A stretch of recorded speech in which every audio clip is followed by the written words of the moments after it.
Greetings and welcome to Gnodcast with Gnod founding members Paddy Shine and Chris Haslam. Gnod bless. Jesse Webb, hello. How are you? All right, yeah. Welcome to the Gnodcast. Thank you. Yeah. Oh no, you're welcome. Thank you very much. Great to be here. So you boys, you are together. Obviously, you are living together in the Gnodclough Tavern in Hebden Bridge. Not together. So it's nice to. Well, different bed. It's all right. Same room. It's 2023. It's 2023, man. It's fine. Two blokes living together, sharing a room. Nothing wrong with it. I never said there was. It's just not true. Yeah. No. I'm not saying, yeah. So Jess, I don't know. I guess you're aware of the Gnodcast, and what the aim is just to chat to people in the band who've been part of the band and possibly could be part of the band in the future. And we're starting with the first bunch we're going to do is with the people who are presently in the band. Mm-hmm. And so I guess it's basically starts like this. Usually we say, tell us a little bit about yourself, man, and how you got involved. Tell us a bit about how you got involved in music. What's your background, man? Oh, it's a bit sort of odd, really. Like very sort of odd bunch of influences. When did you first start playing in a band, though? Like, or wanting to play in a band? About 15 or 16. Yeah. Did you have any background before that in music? Did you learn any musical instruments or anything? Not really. I tried to play the tenor horn at school, but I didn't get very far with that. It was a bit dry, really. Your lips? Your lips were a bit dry. yeah. They were like tingling afterwards. Yeah. You weren't trying to play it. I couldn't get trying to play it with your mouth. Right? What do you say? I said you were trying to play it with your mouth, right? Yeah, I was. Yeah. Sorry. Bad jokes. Yeah. There was a funny thing, actually. One of the lads had a trombone. A bunch of us started together in this little music room with this old guy. And one of the guys somehow damaged his trombone, and he made up a story about how it had been damaged while he was trying to get it repaired. And it wasn't true. He'd made it up and he'd done it himself. What, to get out of playing trombone? I can't remember now, but it ended up with him crying. In the room, and like all of us sat there with like horns and stuff. It was really. How old were you at this point? I was about 12 or something. And I was just like, and so this was before what you kind of got a bit of a taste of playing drums or guitar, or was it before your first drink and before your first spliff? What, playing the tenor horn? Yeah. Imagine what it could have been like. Imagine what it could have been like if you'd all shared a little spliff before you got in there and had a go. God, it would have been mental. It would have been amazing. It would have been like fucking I don't know, Ornette Coleman and fucking who's the other guy? Who's the other guy that plays the horn? Miles Davis. Go on. What? No, not Miles. The wacky guy who does. Are you stoned? Have you had a fucking pipe before this, or? No, I haven't smoked a spliff in fucking months, man. Really? Yeah. I've not drank. I've not smoked. High on Irish life. Just high on scones, man. I've got a scone in the oven at the moment. I've got one eye on the scone and the other eye on the computer screen here. But what was I going to say? So And then, so after that, after the horn, what was it that got you? What was the thing that got you wanting to do the music? Because you have a bit of a lineage, don't you? You've got a bit of a family lineage in music, right? Yeah, a little bit. I mean, it was never forced on me as a kid, though.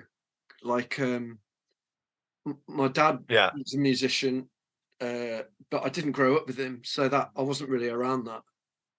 But my uncle was in a band, my mom's brother. Yeah. And he was in like a rhythm and blues band. Like they did like covers, but they were quite a sort of pro band at the time.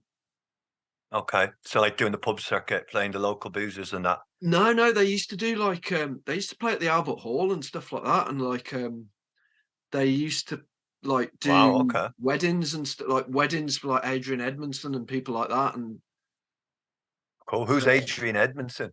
You know, the guy Vivian out of the Young Ones. Yeah. No way. Fucking hell. They played at Vivian's wedding. Yeah. They were quite a pro band. I remember going to see him when I was little. Actually, I did go and see him in a pub. They did play pubs as well, but they were quite like they didn't sound like a pub band. Okay. They're pro. Yeah. Like Clive Deemer was the drummer at one point, who ended up in Portishead. And one of the members, a bass player, ended up doing a lot of session work, and they went to America and stuff, and they, did quite well. But my uncle was really modest and like quiet, so he never really wasn't like he was saying a lot about it. But I did see them play a couple of times, and I always liked them. They always seemed like they were having a good time, and there was always sort of quite cool people at the gigs. And and what about your dad? Come on, tell us. I'm sure the Gnodcast listeners would be interested to know. What band your dad was in? Was it the 60s or the 70s, or was it all decades? The same band, but he was in a blues band called Chicken Shack. Chicken Shack. Yeah. And did they have a hit or two, or what? Yeah, they got into the top 10. Did they have a hit? Yeah. Yeah. Well, their main claim to fame is that, well, he'd actually hate me to say that, but is that the woman out of Fleetwood Mac, Christine McVie, she started off in their band. Wow. And she did. Did he go to a funeral? I don't think so. No.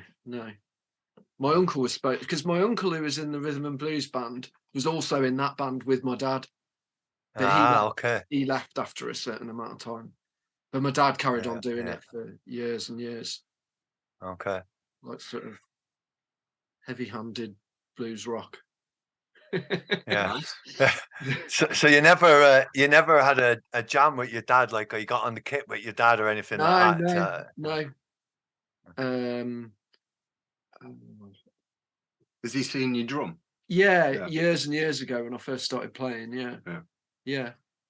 I think we supported him once, actually. When I was in a band with Mike. That was nice. That was in Kidderminster, in like a nightclub.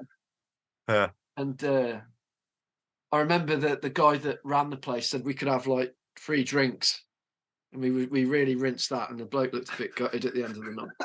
Just like trays and trays of like pints. So what age were you then? Oh, that was a bit later. That was when I was old? 21, something like that. 20, 21, 22. And did your first band was that with Mike then? Yeah. I did a couple of other things like locally, but that didn't really last. Like the first band I was ever in was just like playing covers, and we did like 2 or 3 gigs maybe. Yeah. But then, and when did Mike come on the scene? Because he's a bit of a character. You two are a bit of a kind of like a duo in my eyes, anyway. Do you know what I mean? Tell us a bit about how you met Mike and because you guys play a bit of music. You play quite a bit of music together, don't you? Yeah, I mean, not so much now because of the distance, but we did do. I mean, in my 20s, I was in a band with him. Actually, we learned to play together. So he had a guitar, and I got a drum kit. And There you go. Both learned at the same time. So there you go. That's the foundation right there, then, Yeah, isn't it? yeah. You know, that's the foundation. And so, what's Mike's second name? Kingston. Mike Kingston's. That's it. How are you, Mike? I'm sure Mike will be listening to this. Hiya, Mike. He's going to be sitting listening to this with his acoustic guitar playing that snooker tune, isn't he? He's playing that fucking. He plays that snooker tune well, man.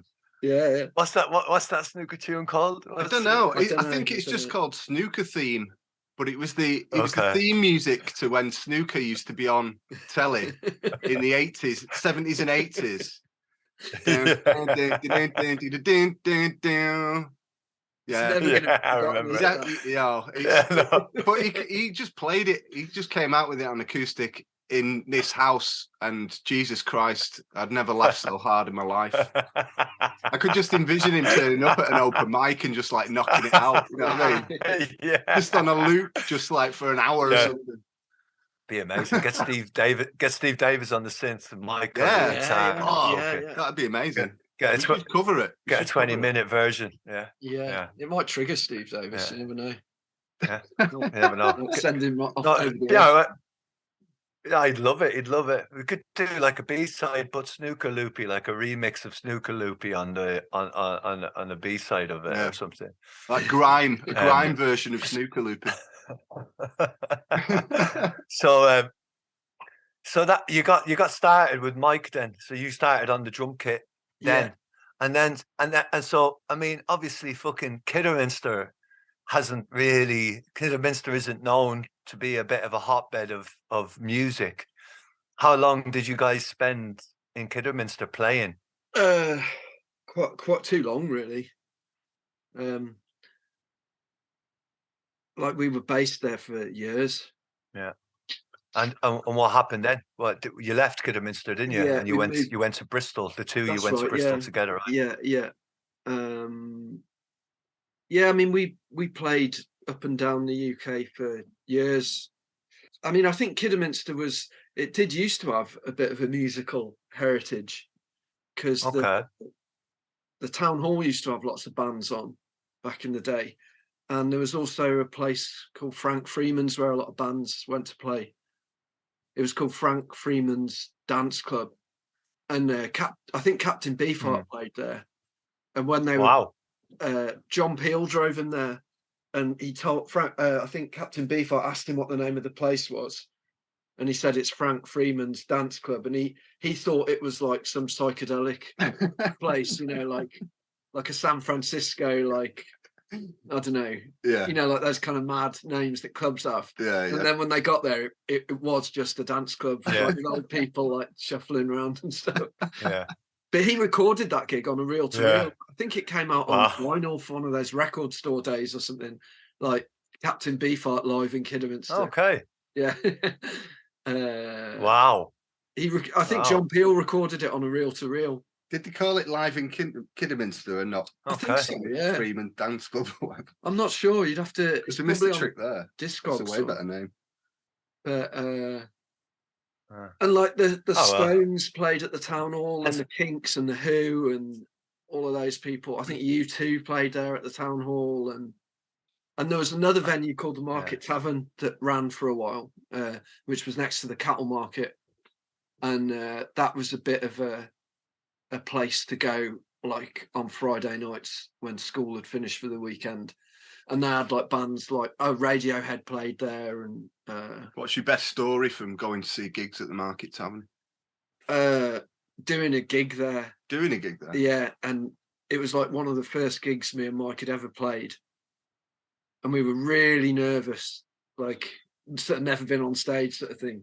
And we started the first song, I think it was a cover of The Lars, Son of a Gun, and it almost sounded like it was going backwards. We all started in different places.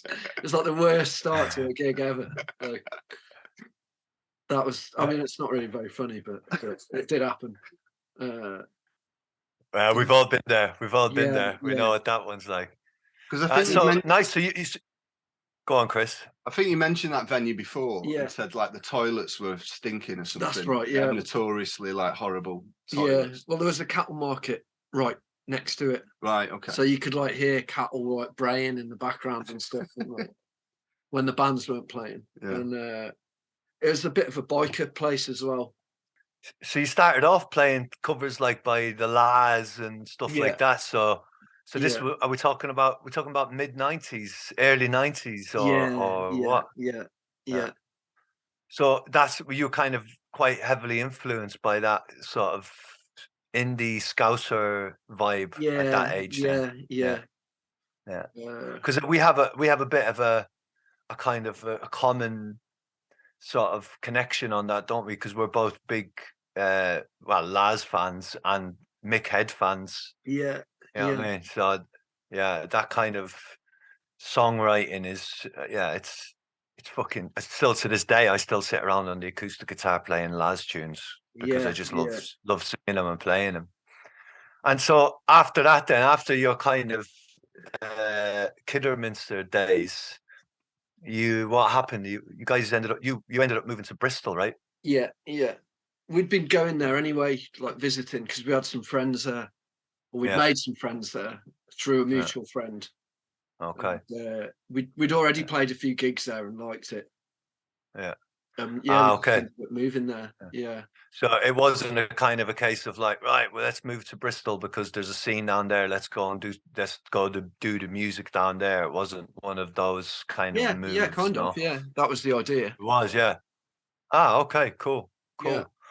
And what was the Bristol scene like at that point? Was this the mid 90s, the late 90s? No, this was like 2003. Okay. What was the scene like down there?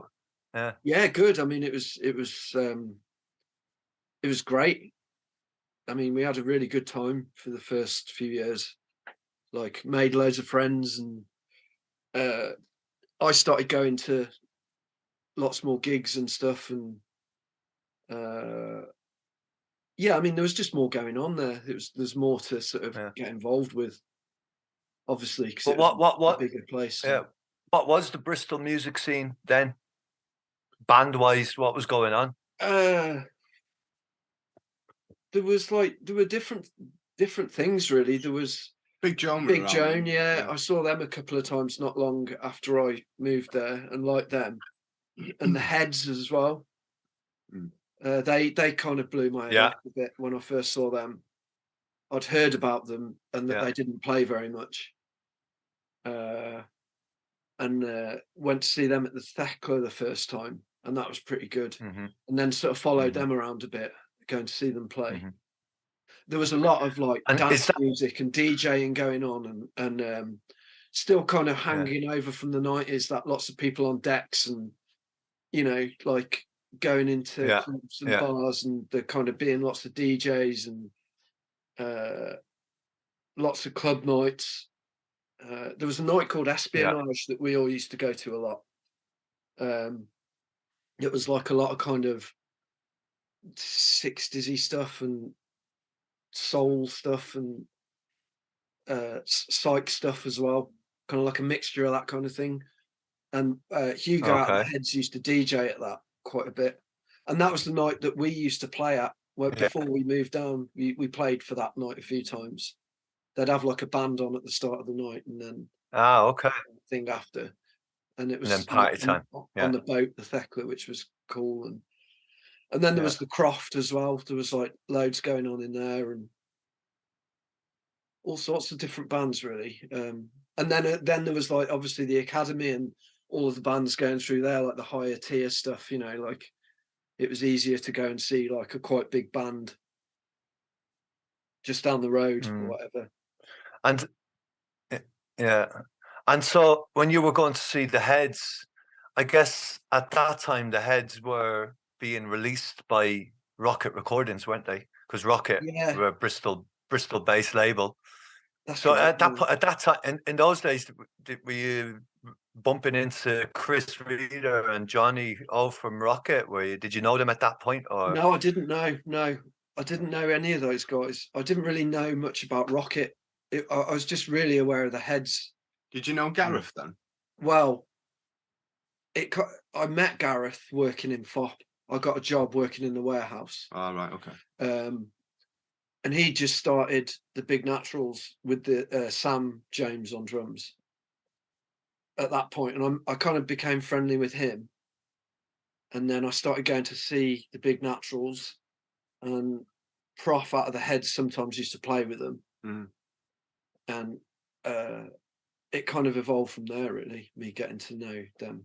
But actually, Johnny O, I met him, nothing to do with music. The first few times I met him was through a friend of mine, through Nadia, who's Johnny O's wife's sister. Yeah. And I remember meeting him at Nadia's wedding. I don't remember meeting Chris and Johnny till after I was in the Big Naturals, like properly, because Johnny came and filmed one of our gigs, and he did the artwork to the album we did. He used to do lights a lot, didn't he? Yeah, he did. Yeah. So was this Johnny O like post Adidas tracksuit, Nike Dunk? Yeah, I never saw him in any of that gear. I never. Yeah, I missed out on that. So, he was sensibly dressed. Is this pre or post death of George Harrison?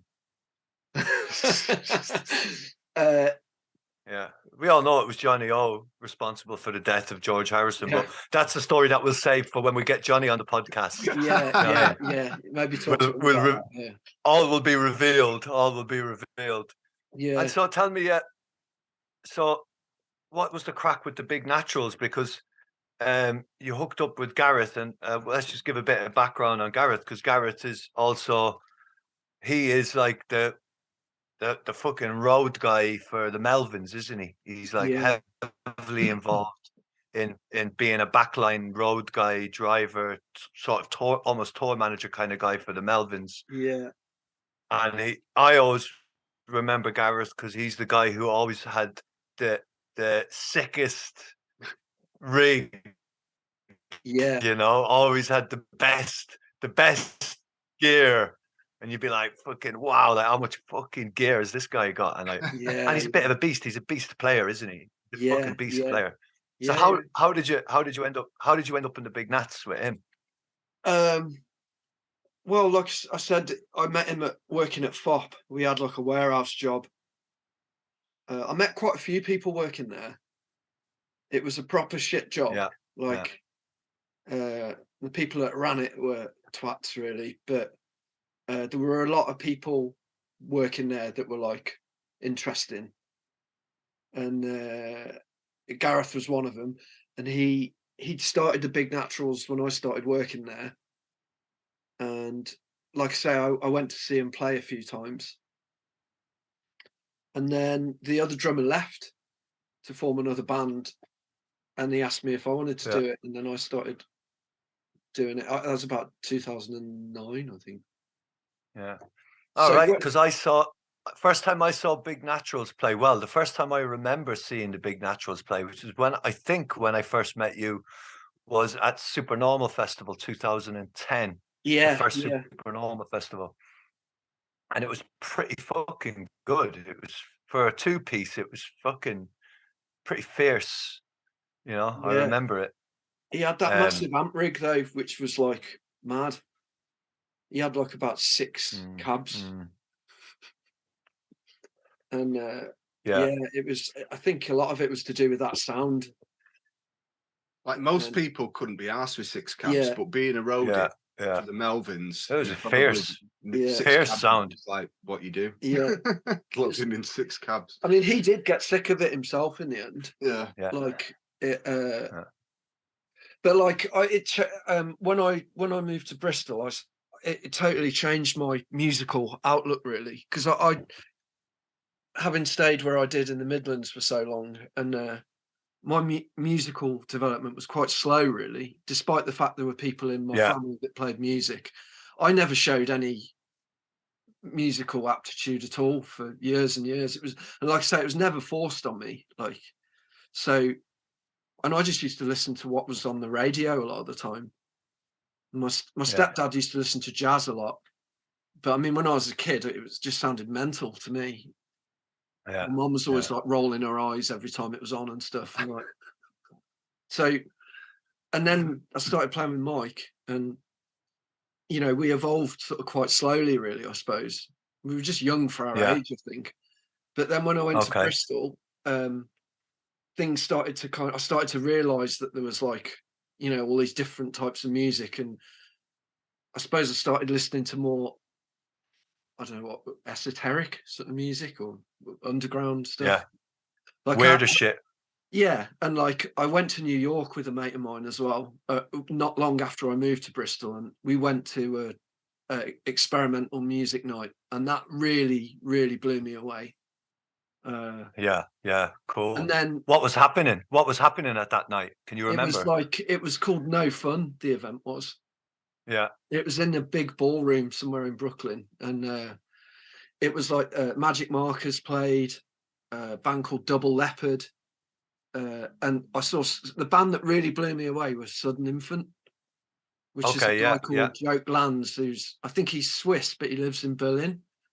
Okay. And it was him and this lady called Annie Stops, I think her name was. She was in I forget what, KBS was it or something, or some experimental band that she was in. But they did this thing together anyway, and she had like a completely see-through dress on, and she had a megaphone, and she was kind of doing vocals through that, and he had like a toy baby that he kind of put some kind of vocoder thing in that he was holding up to his face and singing, shouting through it. And there was like a strobe light going and everything. And it was like, it was just mad. It was like, but it was really good, you know, like the energy of it. And like, and then that was around the same time I met Gareth and started going to see the Heads and going to see the Big Naturals and seeing bands like Big Joan, and it all kind of came together. Like it was like a sort of bit of a perfect storm, really. And it just kind of blew my mind a bit, really. And I started, you know, gravitating to wanting to do more adventurous sort of stuff, really, I suppose. Whereas the stuff I was doing before was more song orientated. It was more sort of conventionally structured, I suppose. And I was starting to get a bit frustrated with that. Like, and then all of a sudden, like a band like the Big Naturals, I realised that you could, you know, you didn't have to be constrained by sort of anything, really. You could just really go for it and create like a mad energy. And it's more to do with like playing how you feel, and improvising, I suppose, on some level. And like when I remember going to see Comets on Fire at the Thekla, that was a tip off from one of the lads that worked at FOP. He was like, "Oh, there's a sub pop band playing at the Thekla tonight," so I just went, and that really blew me away as well. That was amazing, and just seeing stuff like that, and people like Om, and I mean, I think Gareth was quite influenced by Om with that big rig he had. That makes sense. Yeah. And so when did you first come across Gnod? When did you first see us play live or come across Gnod? I think at that Supernormal that you mentioned. 2010. Yeah. I remember you guys playing. I think that was the first one we played, wasn't it? Yeah, because we played. Yeah, it was the one where we played in that first Supernormal, almost like a little wooden church. I don't kind of off to the side. I don't think so. No, I seem to remember it was on the stage. You know, like the yeah, it was on the shed stage. We played on the shed. Yeah, we played on the shed stage. But okay, so that's and what did you think? I don't really remember much about that gig, but the time that I remember really noticing something was, I think, when we backed Prof for his Anthroproph launch gig thing at the Shacklewell Arms. Oh yeah. Yeah, and you were doing the sound system set then. And I think that was 2012. Mm-hmm. Mm-hmm. And I remember walking in, and there was just like a strobe light going, and you were all at a trestle tables in a row, you know. And I remember thinking, "Fucking hell, what's this?" And Yeah. and then we were thinking the same thing. After that, I seemed to see you a lot. Like there was the Crypt gigs in Bristol. Yeah, we played for Adam a lot. Yeah, I think around that time. I remember Big Naturals played with you at the Crypt, and all the power went off when we played. I remember that one. Of the times. And that, I think you had the sound system then, and Neil was on vocals. Mm-hmm. And then again, I saw you at some of those, because it was all psych fests, wasn't it, around 2012? Yeah, everything was like a psych fest. There was the Liverpool psych fest and the Eindhoven psych fest and those gigs. And I just remember Gnod really standing out because you kept changing what you were playing all the time. Because I'm sure there was a few times around the time you had the sound system where you also played as a band. They get a bit mixed up. But a couple of those psych fests, it was like a band. And Alex was on drums. And I think Neil was still on vocals. And a couple of those times as well, you had Dave McLean on sax. And And then we did. Fucking hell. Wow. Hold on, let me get this right. We did Eindhoven Psych Fest. Anthroproph played that. And then we had another couple of gigs together. There was the one at Magazine Catra, which was the first time I'd played there. Yeah. And then the day after that, there was Worm in Rotterdam. Yeah. I remember that with the plane seats. Yeah. Okay. That was a really interesting venue, wasn't it? That Worm place. I bought a video synth. Yeah, I remember. It's called the Worm, wasn't it? Yeah, the Worm in Rotterdam. It was like a bar. Library kind of. Yeah. You had all them all that old modular gear in the back room as well. Yeah. A mad place. You can hire out and play on and stuff. Vintage synths, But I was going to say that Worm gig was the one that really blew me away because you did Tony's, and there was not really many people there at that gig, was there? It was weirdly quiet, and the Magazine Catra one. So I kind of, it was almost like I was sat in that. It was seated. It was almost like sitting in a cinema, and it was almost like I was just kind of. It was almost like a gig, like you were just playing for me. Because I was literally about 4 or 5 other people in there. And you were doing Tony's, and Alex was on drums, just playing that beat, just like dun dun dun dun, just not deviating from it at all.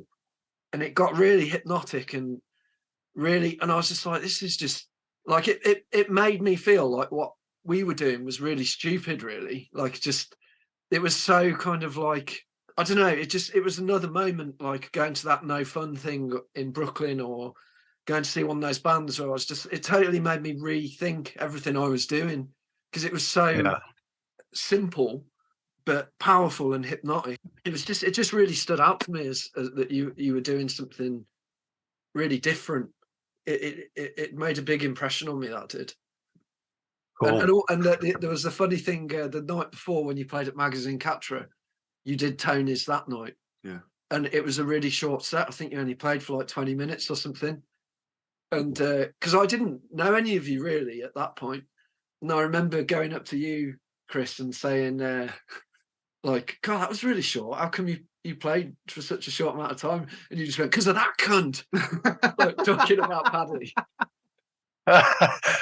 And that was the first thing you ever said to me. And I was like, fucking mental. Because you all look like a kind of gang. Like, you know, like, and I don't know, there's like, I felt quite sort of drawn to it because I like that kind of northern music thing anyway. And like, I don't know, it's like, I was just like, fucking hell, these guys are the real deal. I think I said that to Johnny O or Chris Reader. What must have happened? Can you remember what happened? Yeah, I don't recall anything of that show at all. That's fucking. hilarious, but very typical of those days because I was an absolute cunt in those days. Well, how I remember now, me first becoming aware that you might want to be in Nod or would like to jam with us was we were at Meloise de Fest maybe in 2013 or sometime around that. And me and you had a conversation. Do you remember, Jesse? Yeah, I do. Yeah, And you said yeah. to me, I think you said to me, if you ever need a drummer, give me a shout. I'd love to have a go at it. Yeah, that's right. Yeah, it was Yeah, is that 2016. That was. it? Yeah. Fucking hell! Fucking hell. Wow. Yeah, So yeah. wow, yeah. So years later, so like 3 years later, you said that to me, and then I remembered, yeah, okay, this guy's up for it. So then it was pretty much probably about 6 months after that, Yeah, was it? 6 months to a yeah. year after that, where gave you the call to come and to get involved with us. You came to the mill. What was that like? What was your first impressions of playing with Nod like when you joined up with us? Well, when I got to the mill, you said, "Oh, come on in, get your stuff out the van. We just got to have a meeting because we've all got to leave." I think that was like You what? when I first came up to the mill. Like, you opened the gates and I drove in, and you said, "Just get your gear out and sort of make yourself at home. I've got to go to a meeting because I think we've all got to leave." Leave what? Leave the Leave the mill? mill. Yeah. Wow.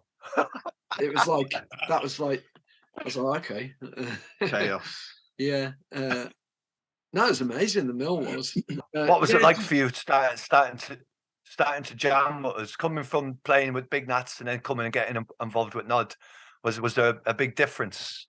Yeah. I mean, it was strange, really, because you're fitting in with a group of people that have been playing together for a long time. I still didn't really know anyone that well. Yeah. There was a bit of tension. It was kind of dysfunctional. I could, like, in a functional way, like most bands are. I could pick up on that a little bit. Yeah. It wasn't like comfortable back patting situation at all. It was like out of my comfort zone for sure. Like, but I thought it sounded really good because we were playing in that in the bar room, the venue room, and that was really nice, having a big space to play in. And yeah, I thought the music sounded really exciting. It was a bit of a buzz, really. It was a bit surreal for me, really, because I didn't really expect to end up doing it, and then all of a sudden it was like happening. We were very busy at that period. We were like super busy. Yeah. A lot of gigs coming up. And what material were we playing at that point? Was it the Just Say No material? Was it before then? Was it that material? It was. Yeah. So I think you'd toured the Just Say No stuff with John and Danny on drums the year before, but the album hadn't come out, and I joined just a few months before that album was being released, and you were doing it was like 10th anniversary. Ah, okay. Yeah. Although it's not like anyone was making a massive deal about the fact it was in the band that it was the 10th anniversary, but that's kind of what it was. We had that Roadburn show, I think. Yeah. And did you play that Roadburn show? Yeah. Because it was going to be two drummers, wasn't it? It was supposed to be me and John playing together, but John had work commitments that he couldn't get out of, and it was a longer tour, so it ended up being just me on drums with Neil on vocals, Marlene and Alex both playing bass, and you and Chris on guitars. And and then we came up with Donovan's Daughters out of that. So that's right. So it would have been 2017 it was. Yeah. Post 2017, 2018, because it was post Just Say No. And then when we ended up touring Just Say No with you. Yeah. And at the end of that tour, the big spring tour of 2017, we went into the studio in Eindhoven with Bob, and we did Chapel Perilous. Yeah. Am I right? Yeah. And we because it would have been that period. Yeah. Okay. Well, so you came in and basically got thrust straight into pretty hectic schedule, really. Yeah. You know what I mean? It's pretty, because we were gigging a lot, and also we were writing a lot. So you had to learn an album or learn a bunch of material from an album that we'd recorded With two and drums. previously toured, but with two drummers, and then you had to come and basically write another album on the spot. I think we had 2 tunes, right, going into that Chapel Yeah. Perilous session. I think we had Uncle Frank and we had Donovan's Daughters, Yeah. which is like together they're like a half an hour's worth of music anyway. And then we had to fill and write another 40 minutes or another half an hour's worth of music that we just pretty much improvised and wrote on the spot. Which was fun because I remember we at that session in Eindhoven where we were just like, okay, what can we do? And we went to that metal workshop next to the studio and got a load of stuff off the guy who was a load of like whatever scrap metal and shit, and we started setting it up and recording with it. And you were like playing percussion with scrap metal and writing beats on the fly on the spot. It was a pretty good little sesh, wasn't it? Yeah, it was. Yeah. How Very was quick. that for you? Yeah. Did you feel overwhelmed at any point, or did you feel like did you feel like you fit in? Did you feel like you were welcomed into the band pretty well? I didn't feel like I fitted in to start with, no. And I was proper rabbit in the Yeah. headlights. I think I had imposter syndrome, really. Okay. Okay. And I was a bit. There was a few, not so much at that recording session that I enjoyed that, but on that tour there was a few moments where I was like, oh, I don't know whether I'm the right person to be doing this. Why? Well, because of things like little things going wrong on stage, or I started to get quite bad stage fright and be really like scared before I was going on, and like I think it was like bigger gigs as well than I was used to. Okay. Or they Yeah. maybe they were the same gigs, but we'd be on at the end of the night rather than in the afternoon or something. And Yeah. you know, it was like, I don't know, I just felt more pressure playing in Gnod than I had done in any other band. Yeah. And the other thing that I didn't like at the time, but actually was probably really good for me, was that I wasn't used to anyone really commenting on anything I was playing. In the previous bands I'd been in before, we'd all just kind of play and nobody would really say anything. But I noticed in Gnod, everyone was really, really listening hard to what the drummer was playing. So it was, in some ways, it was more focused, and but I think there were like fundamentals that I think I'd got into a comfort zone with what I was doing. Mm-hmm. And I think with Gnod, it kind of like forced me out of that, which was sort of painful at times. And I felt like I was letting everyone down as well. I thought, you know, like I'm in this band and they're doing, you know, decent gigs and stuff, and they've got a following and they're really cool and everything. And I'm letting everyone down by not, you know. So I did feel a lot of pressure and classic imposter syndrome. Yeah. And also I was an absolute egomaniac, and I'm pretty sure I was on your back a lot. Yeah. Probably giving you a lot of grief. Well, I mean, this is the thing with the focus on the drummer, you know. I wasn't used to that, like getting any feedback about what I was playing. Was that the tour where it was your birthday during the tour as well? Yeah. There was some mad energy going on. Go on, tell the story. So there was one of the songs kind of fell apart at one point. But what gig was it? It was a fucking Austria. Sweet gig though. It was in Austria. Yeah. What was that festival called? In Utero. No, it wasn't in Utero. I can't remember the name of the festival. It was a good festival, and Horse Lords played before us on our stage. Yeah. And they were fucking wicked, and they were really, really nice lads as well. Really good lads. I can't remember the name of the festival, but yeah. So anyway, we did a gig, and the gig was fucking sweet. The gig was really good. And but there was something went awry for a few seconds at one point, right at the start of the gig, and then we played the whole gig, and like at the end of it, you said to the audience, "Oh, it's the drummer's birthday today," and you made them sing "Happy Birthday" to me, or asked them. Did to I? sing I birthday don't to me. remember that bit. I don't remember that And they bit. did. And as soon as they finished, you turned around and went, "What the fuck were you doing?" Like, it was like, it was such a weird, like, it was like a really nice thing followed by a really horrible thing. Oh my Like, God. yeah, I was just like, I was gutted, man. Yeah. Where was my fucking head at, man? Yeah. Where was my head at? What a cunt. And I'm- there was the Roadburn gig as well, where instead of clicking my sticks together to start Uncle Frank's, I shouted 1, 2, 3 instead, and it caught everyone. Oh no. And then Yeah.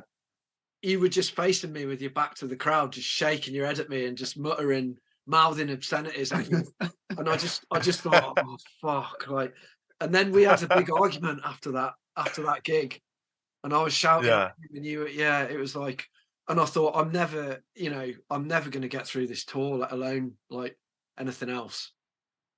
Yeah. And, so it was a bit fraught at times. Yeah. But then another thing that I'd say on my part is that I was very used to being quite passive aggressive if I was in a mood about something. Yeah. So I'd got into this habit that no one had corrected me on, of just, if I was pissed off about something, I'd usually sulk until the other person would say, "Oh, what's wrong?" And I'd normally go, "Nothing." Yeah. But in Gnod, everyone was, and a lot of, I'd been around a lot of people like that in the past.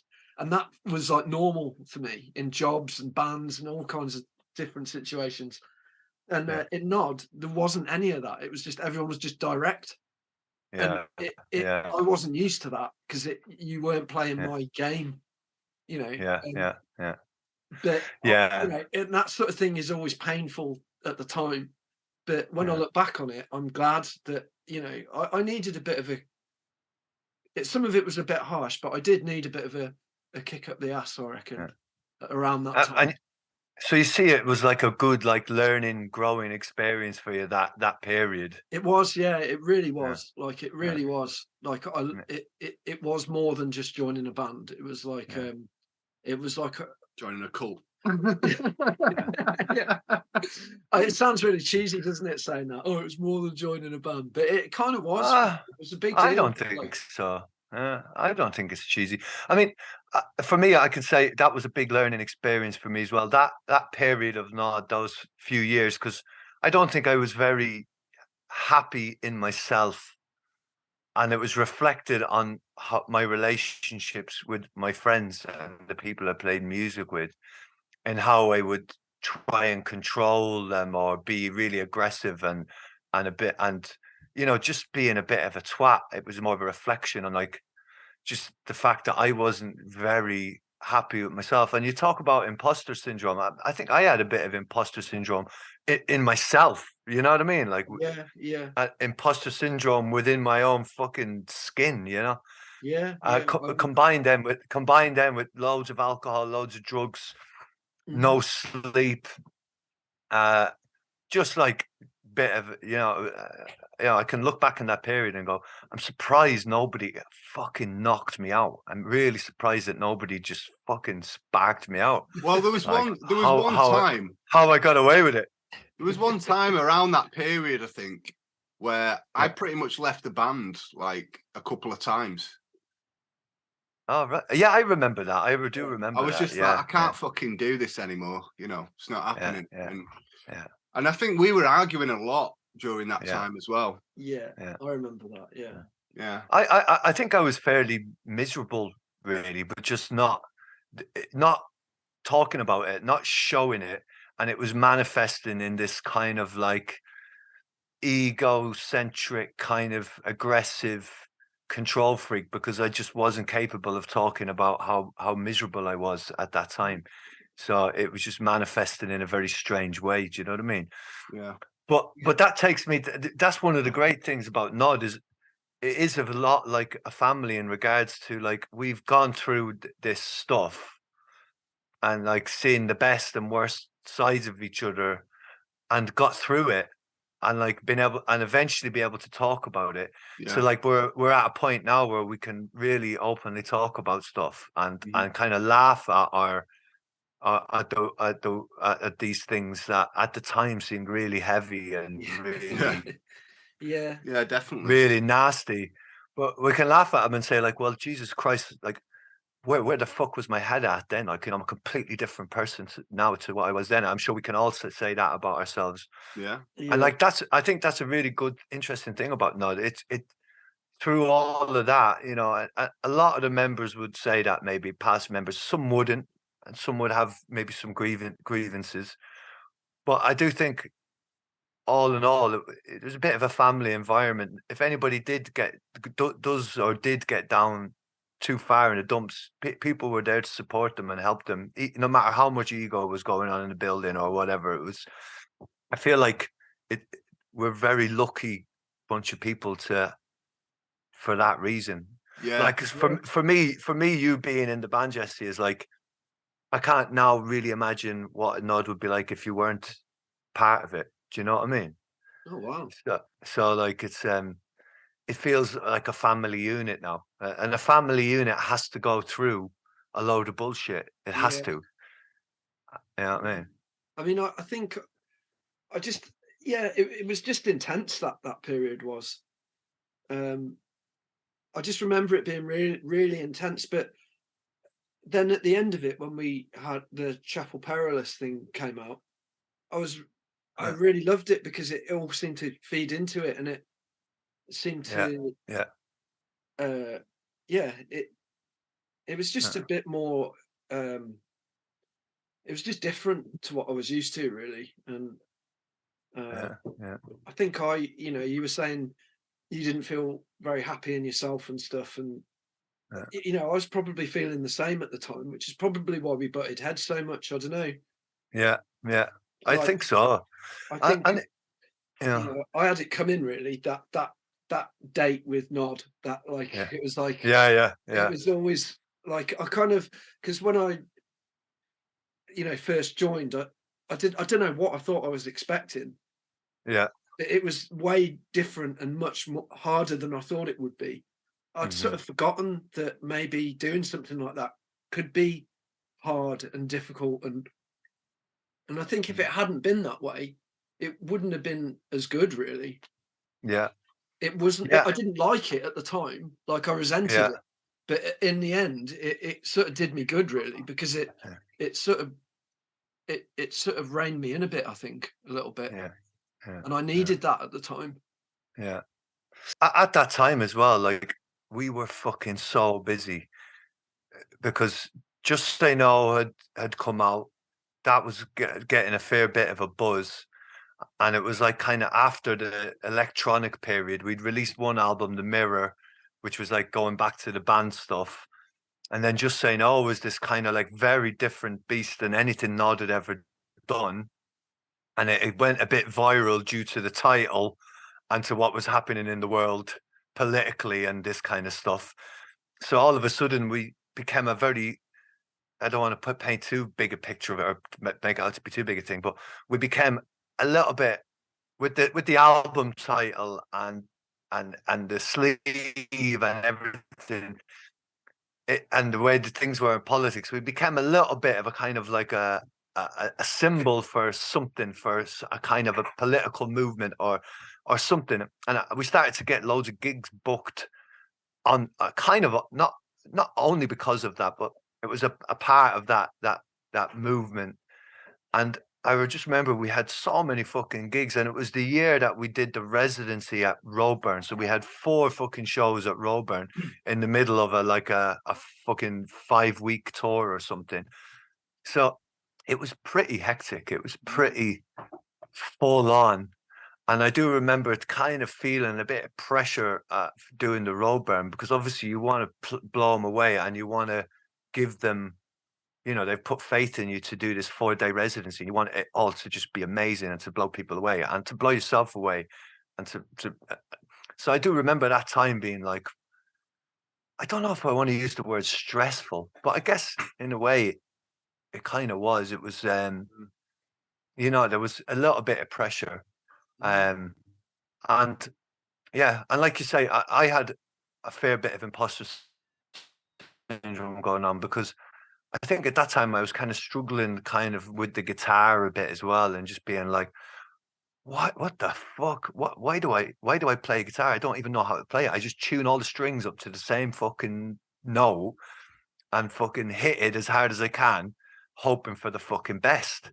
You know, I was like really not that much of a good place, really, you know, with it. But that was just a period. That was just a period of time. Like, you know, not much has changed with my guitar skills, but I don't give a fuck now. But yeah, so that was quite a hectic period. And then so that was 2017, and you joined us in 2016. So you've been with us what? Like, what's that now? 6 years? 17. So pretty much 6 years. Yeah. Feels longer. It feels like you've been with us longer, man. Yeah. Good. Yeah. And do you think that tend to have that effect on people? Yeah. Just wearing you down. Yeah. I mean, so you do feel like being a part of Gnod has helped you grow as a musician and even as a person? Yeah, would you sure, say? I would say that. Yeah.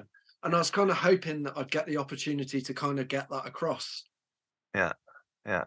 In this, if this was going to come to anything, which I have now. What I'm going to go the Gnodcast. Yeah. You said your bit now. Yeah. That's all I got to say. So I mean, so fucking hell. Let me just get my brain together here now. So what was your, so far out of like everything we've done, and I know we've done a fucking lot, right? What's your highlight of being in the band so far? What's your favorite, your most memorable bit? when Rex was sick out the window. Driving to Brighton. Yeah. Was it Brighton? No, it was fucking. He wasn't driving, by the way. What? No, it was fucking. No, where were we going? We were going there. Yeah. That other mad place down south where we stayed with that lovely couple. No. What gig was it? I forget now. It's Fucking happened a hell. couple of times, hasn't it? Yeah, I can't remember what gig it was. I should have asked him the last podcast. Rakes, when was you sick out the window? Yeah. It was the gig where we got it was the gig where we got to that town. Without going into too many details, we got to that town and we invited somebody to the gig who owned a boozer in the town. It was the Margate show where, we got roped into some bullshit that was happening between people in the town. Some guy owned a bar. There's some shit going down with him. Nobody liked him being at the gig.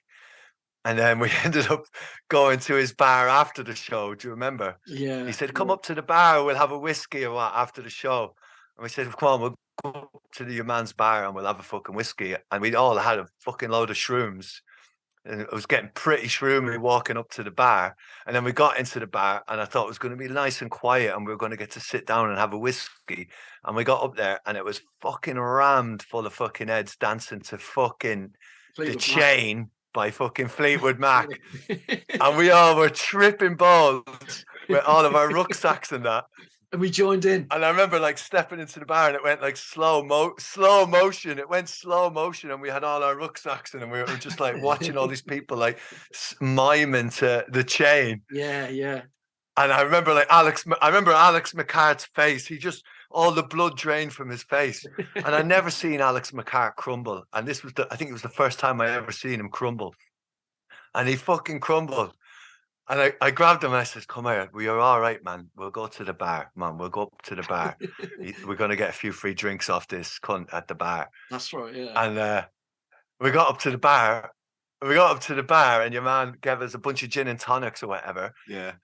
And we started drinking. And then we were like, wait a minute, there's no fucking gin in this drink. There's no fucking booze in it. Yeah. Do you remember? Yeah, I do, yeah. I have a frosty recollection of it, and I just remember. I don't know. Did we kick off? Did we leave? I can't remember. I think we just left. That was the 2021 November tour, wasn't it? Yeah. Where everyone got COVID after it. It was a COVID tour. I reckon we Yeah, all yeah, caught it's it in COVID that fucking venue. Mm, Because that's maybe. why it was so packed. No, the restrictions I- have just been lifted, man. yeah, Remember? I remember when we caught COVID, man. I remember it. It was whatever.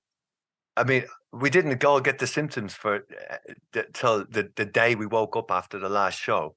But I remember we were in Leeds and there was a young lad there and he made a massive joint after the show. And we were all sat outside and this joint got passed around. Yeah. And I remember having a puff on the joint and being like, oh, yeah, that's COVID. That is definitely COVID right there. That was the moment. And then we had 2 shows and we were all fine up until the fucking the day after the last show. Yeah. When we all woke up and we were like, something's not fucking right here. Because obviously the body as well, if you think about it, we were ramped up. We hadn't fucking gigged in 2 years or whatever, nearly 2 years. Our adrenaline was fucking buzzing. The shows were absolutely fucking flying. So our bodies and minds were in that mode of like fucking just on it. So the day after the last show, it makes sense that when we're kind of relaxing and chilling, there's no gigs left. The adrenaline has gone down. Once the adrenaline leaves the body, that's when the sickness takes over, innit? So, yeah. Anyhow, we just went on a rant stop there. talking because What the fuck are we even talking about? Yeah, we'll get a code for COVID-19 information. Please follow this link at the bottom of the podcast. We say anymore. Yeah. No, but there's been many highlights, really. You know, there's several gigs that. Oh yeah, go on then.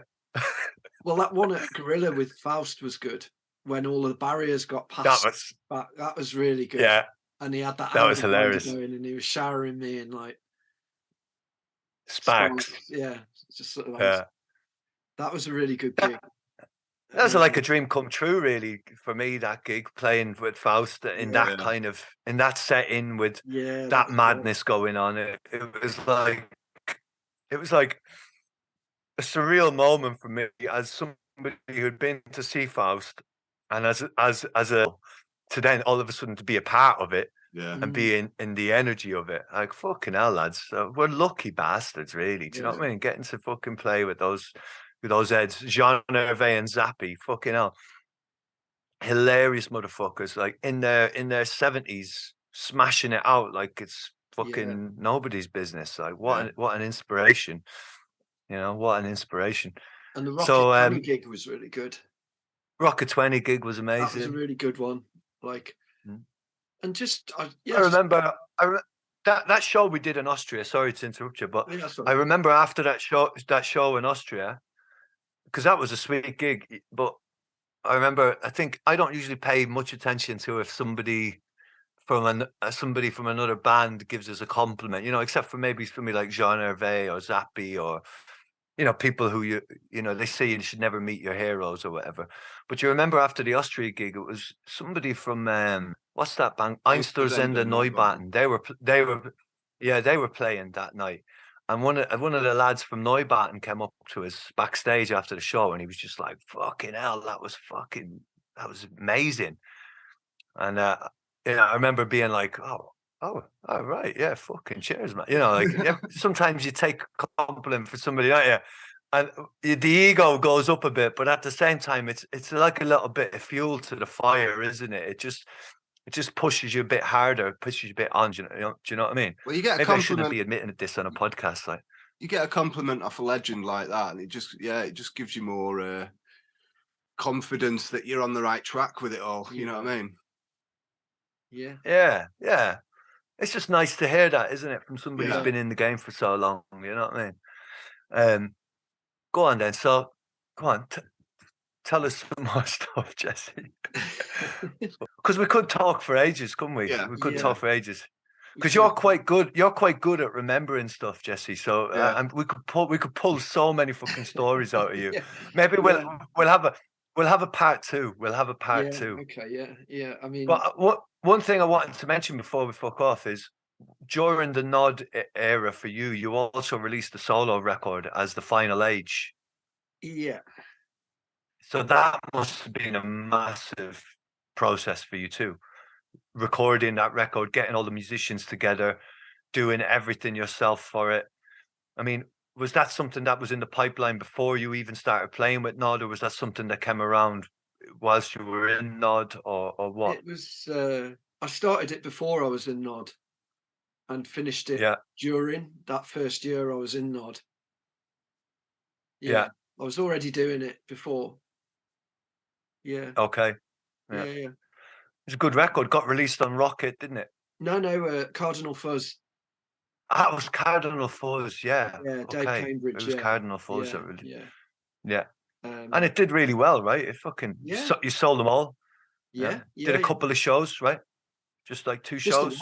Just the one, because it One. wasn't really a band thing. But Yeah. Alex, who puts on Astral Festival, asked if I'd do a gig, so I did do. Yeah. And A- I did and record that that went, lineup, but then all the COVID thing happened, and then I moved up here, so yeah. it didn't really get So any I, traction. so you're working on a new Final Age album. I am, and Yeah. actually, I've been working on it this week. I've had it knocking around for ages. I've had bits and pieces, and I've been really slow doing it. I shelved it for a while completely. Yeah. But I've actually started working on it since after Christmas, and I'm trying to finish it. I'm definitely going to finish it this year.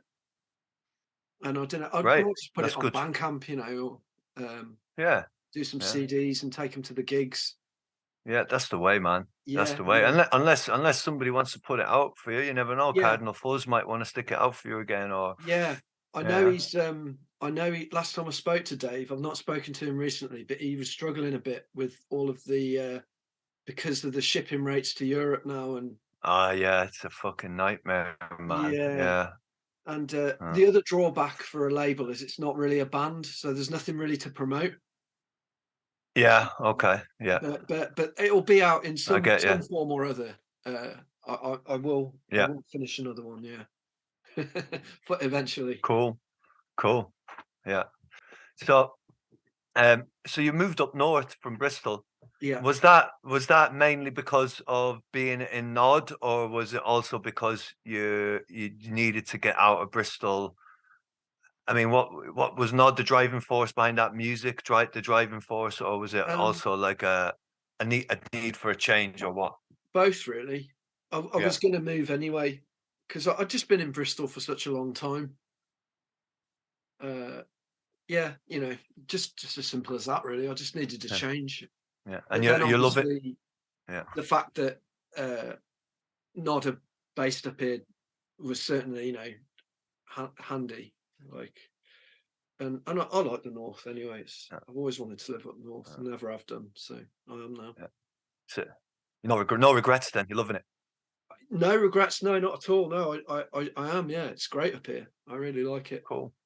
And Cool. we've got this interesting setup with this tavern that's Yeah. going pretty well at the moment. So Yeah. Nice. seen it sort of changed quite a bit in the short time I've been here.